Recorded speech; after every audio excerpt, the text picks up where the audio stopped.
తాకట్టులో ఉన్న మీ బంగారాన్ని విడిపించి అదే రోజు ఉన్న ఆన్లైన్ రేటుకే మేము కొంటాము. Ganesh gold buyers. మా నంబర్ 9160556916.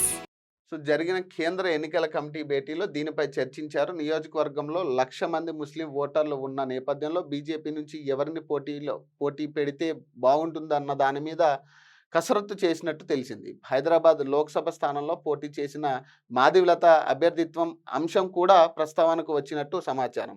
తర్వాత ఢిల్లీలోని బీజేపీ కేంద్ర కార్యాలయంలో ప్రధాని మోదీ అధ్యక్షతన ఆదివారం జరిగిన బీజేపీ పార్లమెంటరీ బోర్డు సమావేశంలో జరిగింది. ఇందులోనూ దీపక్ రెడ్డి వైపే మొగ్గు చూపినట్టు తెలుస్తుంది. ఏ క్షణమైనా ప్రకటన చేయవచ్చని పార్టీ వర్గాలు వెల్లడిస్తున్నాయి.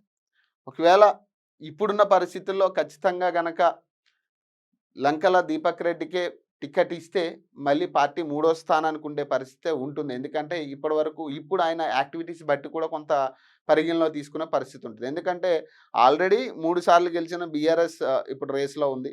సో వాళ్ళు నిన్న బీజేపీ నుంచి ఇదొక పెద్ద టర్న్ ఏమనుకోవచ్చు అంటే నిన్న బీజేపీ నుంచి షేక్పేటకి సంబంధించి 30 బూతుల నుంచి దాదాపు 500 మంది సభ్యులు బీఆర్ఎస్లో జాయిన్ అవ్వడం జరిగింది బీజేపీ నుంచి. ఇదొక పెద్ద దెబ్బ బీజేపీకి. సో దాదాపు 500 మంది ఒక్కసారి అంటే ఇది మొదటిసారి అనుకోవచ్చు. ఇంతమంది ఒక్కసారే బీఆర్ఎస్లోకి జంప్ అవ్వడం. సో అదొక చెడు పరిణామం అనుకోవచ్చు కూడా బీజేపీకి. సో చూడాలి మరి ఈ రకమైన పరిస్థితుల్లో అభ్యర్థి ఒకవేళ ఖరారు అయితే మరి అభ్యర్థి చేసే పనులు బట్టి అతను ప్రజల్లోకి క్షేత్రస్థాయిలో వెళ్ళేదాన్ని బట్టి కూడా ప్రజలు డెసిజన్ తీసుకునే పరిస్థితి కూడా ఉంది. చూద్దాం ఎక్కడ ఏమవుతుంది అనేది. నిజంగా సర్వత్రా ఉత్కంఠ అయితే కనపడతా ఉంది. ప్రస్తుతం అయితే బీఆర్ఎస్ నుంచి సునీత గారు ఆమె తిరుగుతూ ఉన్నారు. ఒక పక్క నుంచి ఆమె ఎక్కడికక్కడ ప్రెస్ మీట్లు పెట్టడం మాట్లాడుతూ ఉన్నారు. ప్రజల్లోకి ఇప్పటికే మమేకం అయ్యే పరిస్థితి ఉంది. ఒక పక్క నవీన్ యాదవ్ కూడా నిన్న బర్త్డే సందర్భంగా అనుకుంటే నిన్నటి నుంచి ఆయన క్షేత్రస్థాయిలో మళ్ళీ ప్రజల్లోకి వెళ్ళే ప్రయత్నం చేస్తూ ఉన్నారు. సో ఏదేమైనా కానీ కొంచెం హీట్గా అయితే కనబడతా ఉంది. రాజకీయ హీట్ అయితే కనబడతా ఉంది జూబ్లీహిల్స్లో. ఎందుకంటే ఇది ఒక కీలక ఎన్నిక అనుకోవచ్చు. సో ఇక్కడ గెలిచిన తర్వాత ఖచ్చితంగా ఏ పార్టీకి ప్రజలు మొగ్గు చూపుతారు నెక్స్ట్ అనేది కూడా ఒక కీలక అంశంగా కనపడతా ఉంది. సో ఈ ప్రకారం చూసుకుంటే ఈ ఎన్నిక ద్వారా ప్రజలకి నాయకులకు కూడా ఒక క్లారిటీ రాబోతా ఉంది. ప్రజలు కాంగ్రెస్ పార్టీకి పట్టం కొడతారు. ఎందుకంటే ఇప్పుడున్న పరిస్థితుల్లో 20 నెలల నుంచి మనమే చాలాసార్లు చెప్తా ఉన్నాం.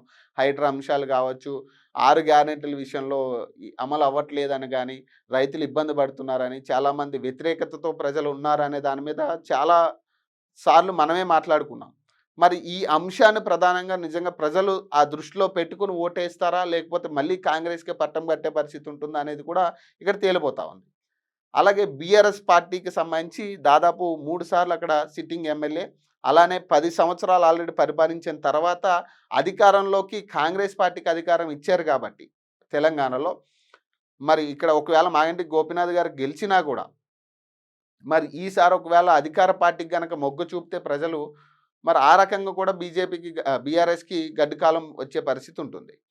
చూద్దాం ఏదైనా కానీ ఈ ఎన్నికైతే ఒక కీలకం అవబోతా ఉంది.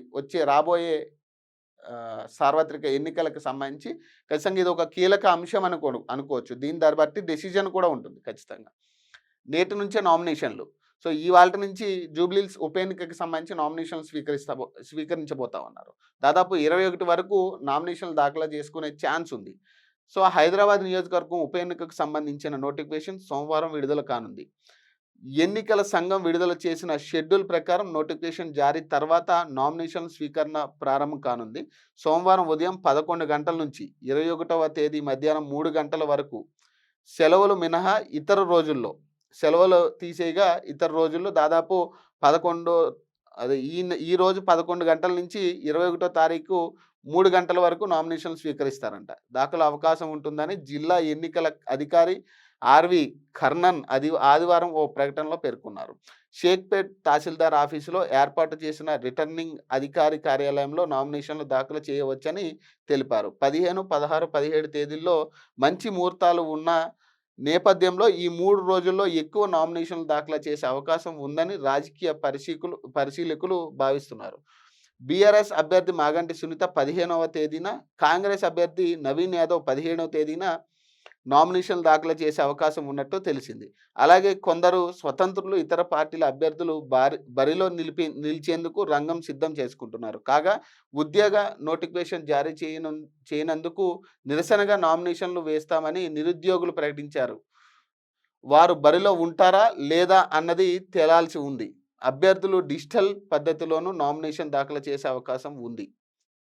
సో తద్వారా నామినేషన్ పత్రం ఆన్లైన్లో నింపి క్యూఆర్ కోడ్ కూడిన ప్రింట్ హార్డ్ కాపీను రిటర్నింగ్ అధికారికి సమర్పించాలి. ఆర్ఓ కార్యాలయం చుట్టూ 100 మీటర్ల పరిధిలో ఆంక్షలు అమలు దృష్ట్యా 3 వాహనాలను మాత్రమే అనుమతిస్తారు. నామినేషన్ దాఖల సమయంలో అభ్యర్థితో పాటు 5గురికి మాత్రమే అవకాశం ఉంటుందని రిటర్నింగ్ అధికారి సాయిరాం తెలిపారు.